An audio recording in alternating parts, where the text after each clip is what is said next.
छोटे से गांव चिल्लौड़ी में एक लड़की रहती थी। उसका नाम था गौरी। गौरी सुंदर थी, मासूम थी, लेकिन एक अलग बच्ची थी। वह जन्म से गूंगी थी। लोगों ने उसका नाम तक बदल डाला था। कोई उसे मूक बुलाता, कोई अभागिन, और कुछ तो कहते ऐसी लड़की को पालने का क्या फायदा। गौरी की मां धनवंतिका एक विधवा थी। पति की मृत्यु गौरी के जन्म के अगले साल ही हो गई थी। घर में बस दो लोग, मां और बेटी। धनवंतिका ने कभी अपनी बेटी को बोझ नहीं माना। कहती थी, मेरी गौरी भले बोल नहीं सकती, पर इसका दिल बोलता है। गौरी को पढ़ाई का बहुत शौक था। वह गांव के स्कूल में पढ़ती थी, इशारों से सब समझती थी, लिखने में तेज थी, चित्रकारी में अव्वल। लेकिन स्कूल में बच्चे उसे चिढ़ाते थे। चुप लड़की, गूंगी देवी बोलकर दिखा। गौरी बस मुस्कुरा देती थी, पर भीतर कुछ टूटता था। एक दिन स्कूल की शिक्षिका मीनाक्षी मैडम ने नोटिस किया कि गौरी कागज पर कुछ असाधारण चित्र बनाती है, जैसे किसी को गले लगाना कि आंखों से गिरते आंसू।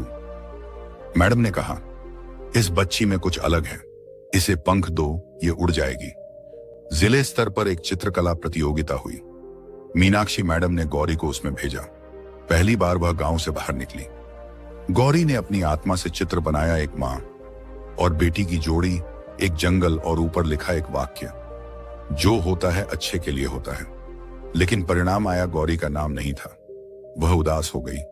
मां ने उसके बाल सहलाते हुए लिखा, गौरी याद रख, जो होता है अच्छे के लिए होता है। अभी नहीं हुआ, इसका मतलब कहीं और बड़ा कुछ होगा। एक रात तेज बारिश हो रही थी, बिजली कड़क रही थी। गौरी और मां सो रही थी। तभी घर की छत का एक हिस्सा गिर पड़ा। गौरी बच गई, लेकिन उसकी मां हमेशा के लिए चली गई। वो रात सिर्फ बारिश नहीं थी, गौरी की दुनिया का अंत था। गांव वालों ने मदद की, पर फिर वही ताने, वही सवाल। अब ये गूंगी लड़की अकेली कैसे जिएगी। पर उसी मलबे में मां की किताबों के बीच गौरी को एक पुरानी डायरी मिली। उसमें मां ने लिखा था, मेरी गौरी एक दिन इस गांव की सबसे बड़ी कलाकार बनेगी। जो अब तक उसके साथ हुआ, वो उसे बड़ा बनाने के लिए ही हुआ। गौरी ने उस दिन अपने आंसुओं से कसम खाई, अब मेरी चुप्पी मेरी ताकत बनेगी। गौरी ने गांव छोड़ दिया, देहरादून आई। वहां उसने एक एनजीओ में सफाई कर्मचारी की नौकरी की। बदले में रहने की जगह मिल गई। दिन में वो काम करती, रात को पुराने अखबारों से स्केच बनाती। उसकी कला में अब भावनाओं की आग थी। एक दिन एनजीओ में एक आर्ट गैलरी संचालक नमिता वर्मा आई। उन्होंने गौरी के स्केच देखे और चौंक गईं।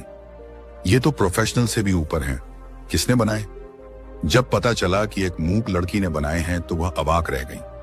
नमिता वर्मा ने गौरी को दिल्ली ले जाकर एक प्रदर्शनी में शामिल कराया। गौरी का नाम पहली बार एक फ्रेम में चमका, गौरी द साइलेंट आर्टिस्ट। लोग आए, तारीफें मिली, अखबारों में छपा, लेकिन बिक्री शून्य। एक बार फिर दिल टूटा, पर अब गौरी समझ चुकी थी, अभी नहीं बिके, कोई बात नहीं, वक्त आएगा। 3 साल बीते। गौरी अब एक नाम बन चुकी थी, मूक कलाकार, जिसने आवाज के बिना दुनिया को रुला दिया।